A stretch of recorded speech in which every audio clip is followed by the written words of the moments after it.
डीडवाना शहर में पंडित बत्सराज व्यास आदर्श विद्या मंदिर में विद्यालय कुटुंब प्रबोधन कार्यक्रम का आयोजन किया गया। कार्यक्रम के शुभारंभ में मां सरस्वती के सक्षम दीप प्रज्वलित कर कार्यक्रम का शुभारंभ किया गया। कार्यक्रम में मुख्य अतिथि के तौर पर उत्कृष्ट क्लासेज के सीईओ निर्मल गहलोत रहे। वहीं कार्यक्रम की अध्यक्षता जयश्री बालाजी स्टोनेक्स के लक्ष्मी नारायण बानगढ़ ने की। कार्यक्रम में विशिष्ट अतिथि के तौर पर विद्या भारती जोधपुर प्रांत सचिव महेंद्र दवे रहे। कार्यक्रम में पधारे सभी अतिथियों का विद्यालय परिवार की ओर से स्वागत अभिनंदन किया गया। कार्यक्रम में पधारे हुए सभी अतिथियों के द्वारा वहां उपस्थित स्कूली छात्र व स्कूल के पूर्व छात्र आचार्यगण को संबोधित करते हुए कहा, हम सबको शिक्षा ग्रहण अवश्य करनी चाहिए।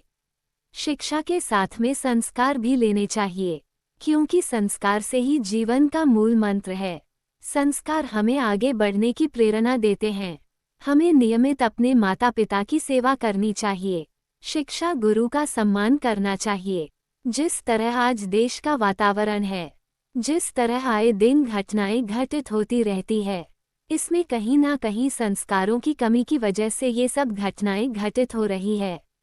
पुराने जमाने में बच्चे अपने माता पिता के चरण स्पष्ट कर अपने गुरु के चरण स्पष्ट करते थे, लेकिन आज के जमाने में कहीं ना कहीं आज ये परंपरा छूटती हुई नजर आ रही है, क्योंकि जो पुरानी परंपराएं थी उनकी वजह से ही क्राइम व दुर्घटनाएं नहीं हुआ करती थी। आज क्राइम अत्याचार दुर्घटनाओं का सबसे बड़ा कारण है संस्कारों की कमी का अभाव। संस्कार के साथ रहने वाला बच्चा जीवन में बहुत आगे तक जाता है।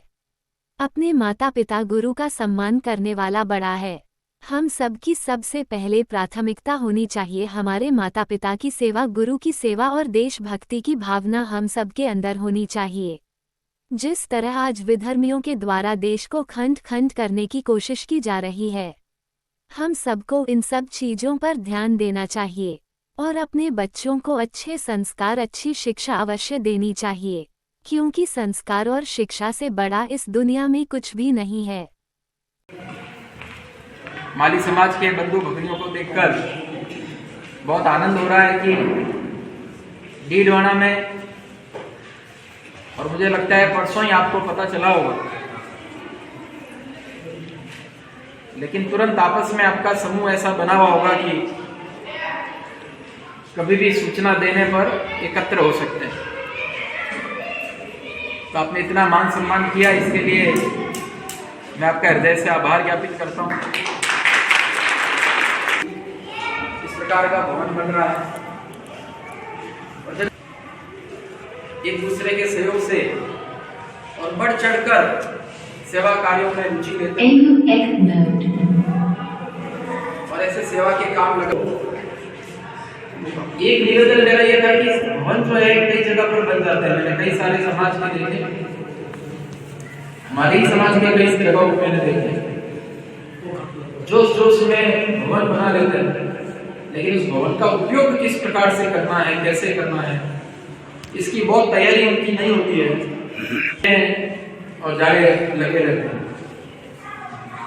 तो आपका ये भवन निर्माण का काम साथ साथ चल रहा है, लेकिन इसके साथ ही उसकी पूरी सुंदर योजना, इसका उपयोग किस प्रकार से कैसे किया जाए, ये करके रखना चाहिए। समाज का जोधपुर में बहु उद्योगी प्रशिक्षण संस्थान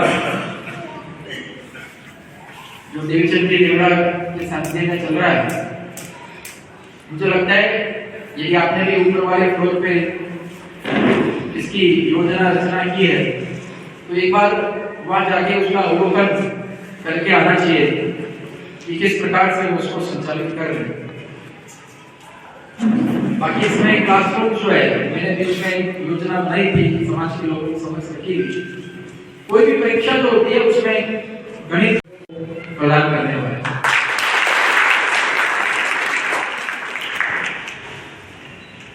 हम सभी मिलजुल कर आगे बढ़े। मैं हमेशा कहता हूं कि जातिगत भावना होना बहुत अच्छा है और सभी समाज की अलग अलग जातिगत भावनाएं होती रहेगी तो अपना भी पूरा हिंदू समाज की भावना श्रेष्ठ हो जाएगी। इसको मैं विकेंद्रीकरण की तरह समझता हूं। विकेंद्रीकरण हो गया, हर समाज मजबूत हो जाएगा, हर समाज रोजगार के अच्छे अवसर उपलब्ध कराने लगेगा, हर समाज में कुरीतियां जो है दूर हो जाएंगी, हर समाज जो है वो हिंदुत्वनिष्ठ हो जाएगा।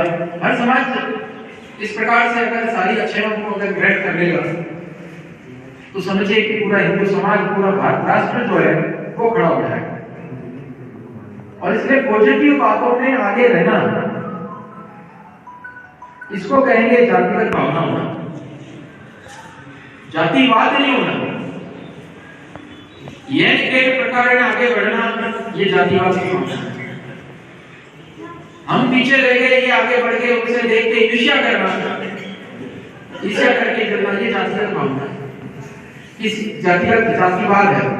किसी को नीचे गिरा के हम आगे बढ़ जाए, ये भावना, ये जातिवाद। जातिवाद से दूर रहना खराब चीज है। जातिगत भावना जो है